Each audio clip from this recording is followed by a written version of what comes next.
সরকারি হিসেব মতে বাংলাদেশে গড় আয়ু কত?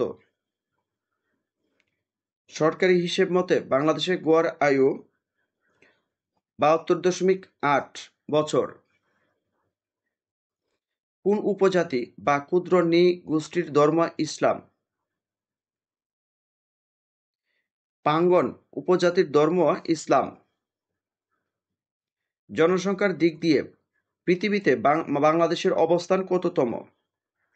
জনসংখ্যার দিক দিয়ে পৃথিবীতে বাংলাদেশের অবস্থান অষ্টম।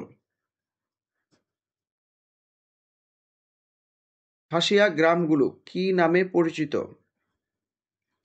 খাসিয়া গ্রামগুলো পুঞ্জি নামে পরিচিত। বাংলাদেশে কয়টি উপজাতীয় প্রতিষ্ঠান আছে? বাংলাদেশে মোট আটটি উপজাতীয় প্রতিষ্ঠান রয়েছে। হাজংদের আদি বাস কোথায়? হাজংদের আদি বাস হচ্ছে ময়মনসিংহ নেত্রকোনা অঞ্চলে।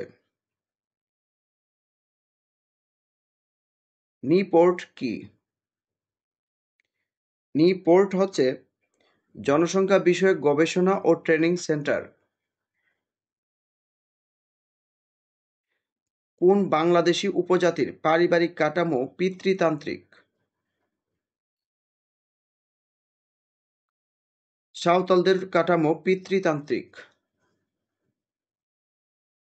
পার্বত্য চট্টগ্রাম শান্তি চুক্তি স্বাক্ষরিত হয় কবে? পার্বত্য চট্টগ্রাম শান্তি চুক্তি স্বাক্ষরিত হয় 2 ডিসেম্বর 1997 সালে।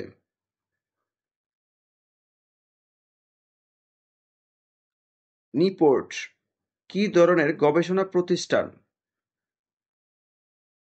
এটি হচ্ছে জনসংখ্যা গবেষণা। ওরাও জনগোষ্ঠী কোন অঞ্চলে বসবাস করে? ওরাও জনগোষ্ঠী রাজশাহী, দিনাজপুর অঞ্চলে বসবাস করে। প্রতি বছর কোন তারিখে বাংলাদেশে জাতীয় জনসংখ্যা দিবস পালন করা হয়? প্রতি বছর 2 ফেব্রুয়ারি বাংলাদেশে জাতীয় জনসংখ্যা দিবস পালন করা হয়। বাংলাদেশে ক্ষুদ্র নৃগোষ্ঠীর সংখ্যা কত? বাংলাদেশে ক্ষুদ্র নৃগোষ্ঠীর সংখ্যা হচ্ছে 50, অর্থাৎ বাংলাদেশে 50টি উপজাতি গোষ্ঠী রয়েছে। ভিডিওটি যদি ভালো লাগে তাহলে অবশ্যই লাইক, কমেন্টস আর শেয়ার করবেন। আর যদি খাদ্য দপ্তরের পূর্ণাঙ্গ সুপার সাজেশনটি অর্থাৎ 4 বিষয়ের গণিতের সমাধান সহ নিতে চান তাহলে নিচে দেওয়া নাম্বারে হোয়াটসঅ্যাপ করুন অথবা মেসেঞ্জারে নক দিন। ভিডিওটি দেখার জন্য আপনাকে অশেষ ধন্যবাদ।